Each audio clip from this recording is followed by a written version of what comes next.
Araku parliament నియోజకవర్గ పరిధిలో మరొక ముఖ్యమైన అసెంబ్లీ నియోజకవర్గం పార్వతీపురం.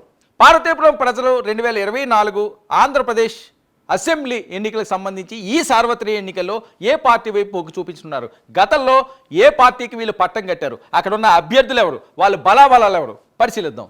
పార్వతీపురం నియోజకవర్గంలో ఉన్న మండలాల విషయానికి వస్తే పార్వతీపురం, సీతానగరం, బలిజిపేట 3 మండలాల పరిధిలో ఉన్న ఓటర్లు పురుషులు 93,229 మంది కాగా స్త్రీలు 95,222 మంది, ట్రాన్స్జెండర్స్ 11 మంది. మొత్తం ఓట్లు 1,88,532. ఇక రాజకీయ సామాజిక చరిత్రను ఒకసారి పరిశీలిద్దాం. 9 సార్లు కొప్పుల వెలమ, 4 సార్లు గిరిజన క్షత్రియ అభ్యర్థులు ఇక్కడి నుంచి గెలిచారు. తెలుగుదేశం, కాంగ్రెస్ 6 సార్లు ఇక్కడ విజయాన్ని సాధించింది. ఇక వైడిచెర్ల చంద్రచూడమణి దేవ్, మారిచెర్ల వెంకటరామనాయుడు 3 సార్లు ఇక్కడ గెలుపొందారు.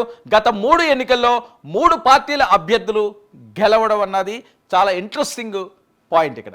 అంతేకాకుండా సామాజిక ముఖచిత్రం విషయానికి వస్తే కొప్పుల వెలమ 31%, తూర్పు కాపు 17%, ఎస్సీ 10%, కాపు 9%, వైశ్య 6%, ఇతర కులాలు 27% ఓటర్లుగా ఇక్కడ ఉన్నారు.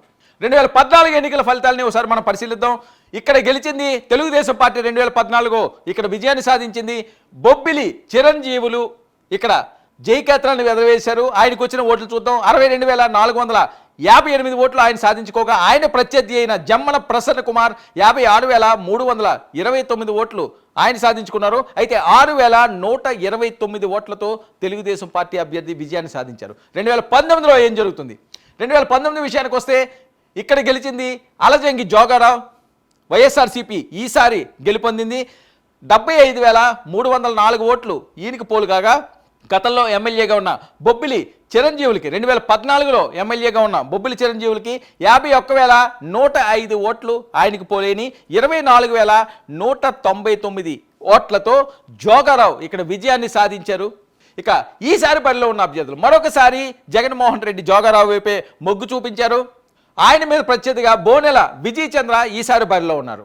వైఎస్ఆర్ కాంగ్రెస్ పార్టీ అభ్యర్థి ఎంటెక్ చదివి కాంగ్రెస్లో చేరి 2014 ఎన్నికల్లో ఈయన పోటీ చేసి ఓటమి పాలయ్యారు. అయితే ఆ తర్వాత వైఎస్ఆర్సీపీలో 2019లో పోటీ చేసి ఎమ్మెల్యేగా గెలుపొందారు. ఇక పార్వతీపురంలో ఎస్సీలకు మాత్రమే ప్రాధాన్యత ఇస్తున్నారని ఆరోపణలు, టికెట్ దక్కించుకుని మళ్ళీ బరిలో ఉన్నారు. ఇక తెలుగుదేశం పార్టీ విషయానికి వస్తే ఇన్ఛార్జిగా నియామకం జరిగినప్పటి నుంచి విస్తృతంగా ప్రచారం చేయడం, వైసీపీ ప్రభుత్వ తీరుకు నిరసనగా ప్రదర్శనలు చేయడం, మాజీ ఎమ్మెల్సీ ద్వారపరెడ్డి జగదీష్తో ఈయనకున్న విభేదాలు, గెలుపుకు జగదీష్ సహకారం అవసరం కావడం అన్నది ఇక్కడ చాలా క్లిష్టంగా టీడీపీకి మారనుంది. ఇక వైసీపీ అభ్యర్థి అలజంగి జోగారావు మీద వచ్చిన వ్యక్తిగత ఆరోపణలు పెద్ద అవరోధం కానున్నాయని, పార్టీ ప్రతిష్ట, సంక్షేమ పథకాల మీదే ఆయన ఆధారపడాల్సి ఉంది అన్నది ఇక్కడ ఆ శ్రేణులు మాట్లాడుకునే అంశాలు. మరి చూద్దాం పార్వతీపురం నియోజకవర్గంలో మరి ఈసారి వైసీపీయా, తెలుగుదేశమా, ఇక్కడ ఓటర్లు ఏ పార్టీ వైపు మొగ్గు చూపిస్తున్నారన్నది చాలా కీలకంగా మారనున్న పరిణామం.